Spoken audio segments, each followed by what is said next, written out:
There is something that happens when you step outside, and not just physically, not just the physical act of stepping outside, but something happens spiritually, and you should feel it in your body first. Your shoulders are going to drop. Your breathing kind of slows down a little bit. Your pace kind of softens. But beneath all of that, something even deeper starts to stir up. And for a lot of men, that's where we feel closest to God. I know that's where I feel closest to God is when I am out in the outdoors, in the woods, hiking, camping, fishing, hunting, whatever it is. If I'm outside, that is where I feel closest to God. It's not in a pew. It's not in a worship set. All those are fine and dandy. Like, go to church. You should. Um, but there's something about being out there, where the trees aren't going to judge you. The squirrels aren't going to stab you in the back.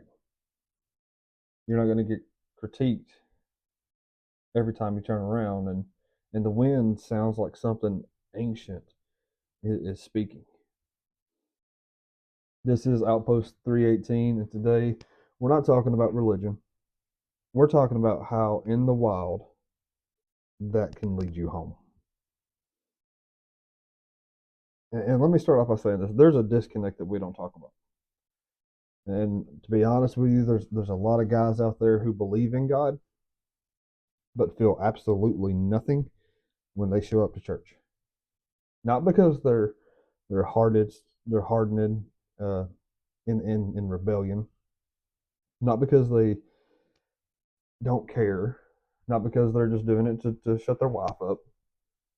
But because they feel nothing when they get there.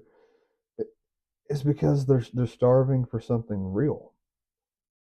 I don't know if you have sat in church for any any amount of time. Um, I have. I've pastored churches. I've led churches. There's something about church now today that just feels so forced, so fake, so unauthentic that when you actually go, it doesn't feel right. We're starving for something real, something that we can feel in our bones. And we've been taught to look for God in buildings and systems and in routines. And yet, when we're out in the woods, when the phone is off, or when the phone has no service, that's typically where I tend to go, where there's absolutely no service. When it is just you, the wind, creation, and the smell of a fire, you feel something. And you might have been there, like you know what I'm talking about. You felt it too. That pull and that ache and that peace, and maybe, just maybe, you're closer to God out there than you think you are. Here's the thing about sacred ground is it's not always polished. If you've ever sat by a fire and you've started to like stare into the flames for long enough, you know what I mean. You start to hear thoughts that you've been avoiding.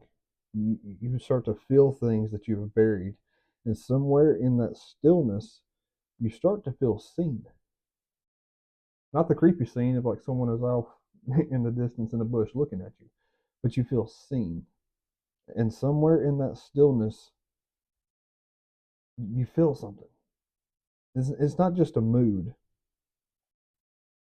That it's not really just an encounter. The Bible, it starts in a garden.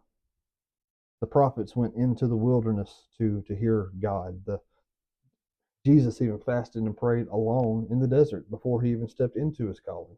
And we wonder why we feel so disconnected with God in the day to day. We have boxed him into 1 hour on Sunday. Meanwhile, he's been whispering through the wind and the water all this time. Your body remembers what the world forgets. Okay?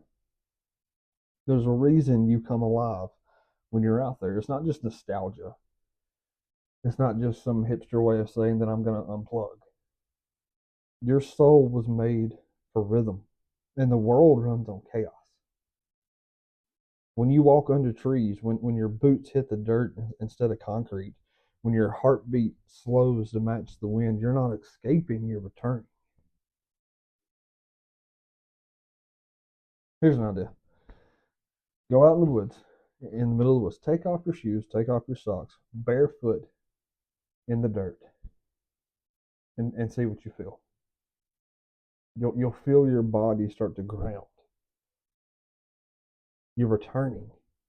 Your body remembers a way of being that's older than traffic and to-do lists, older than pressure and performance. Your body remembers presence, and presence is where God always meets his men.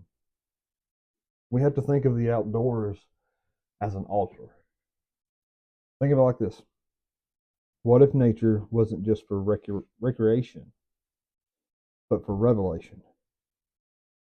What if the woods were some kind of temple?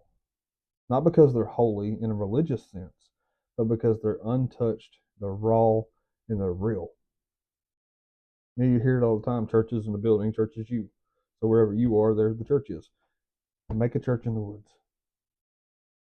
with no expectations, no status quo, no curated images, just you and your breath and a God who doesn't need a stained glass to speak.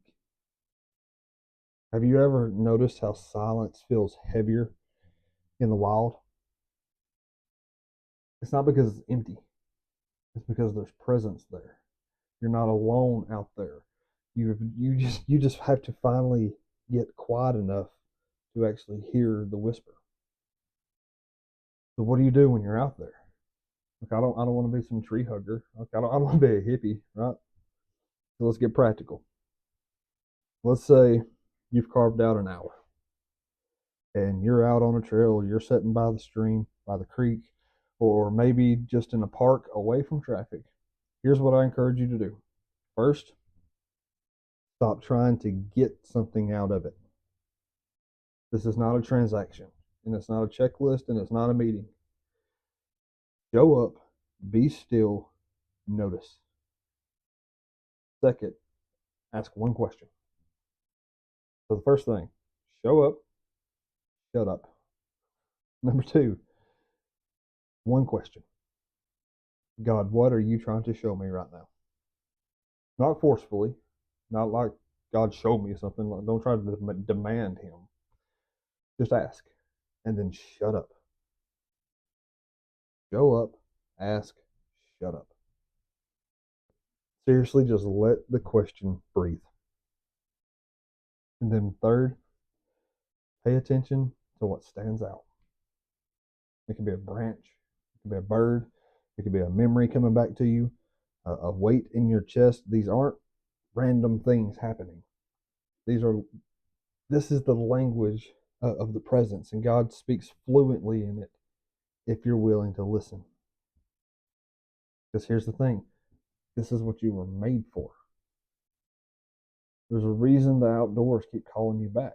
And it's not about adrenaline. It's not about just escaping reality. It's about remembrance. You were made to be a son of God. You were made to be in the wilderness, be out in the woods and nature. I mean, look at the Garden of Eden. It is a garden. It is the woods. That was the original intent. That was the original intention, to know your Creator not just by name but by experience, to feel him in the wind, to see him in the light that filters in through the trees, to hear him in the quiet moments between your thoughts. So if you felt disconnected lately, and if you've wondered, where's God been? Why did he leave? You don't need, contrary to consumeristic Christianity, you do not need another devotional plan. You don't need another book. You don't need another seminar. You don't need any of that. You need a trail. You need silence. You need firelight. And you need earth underneath your feet. And when you find that place, Don't just go there for peace. Go there for presence. Because the trail that you're walking is not just leading you somewhere, it's actually leading you home. And it's leading you back to God. Yeah, that's it. That's all I got for this episode. This has been Outpost 318. No fluff, no filters, just real talk for the battle that you're in and the strength that you were made to carry. So keep showing up. We'll see you out there. I'll talk to you next time.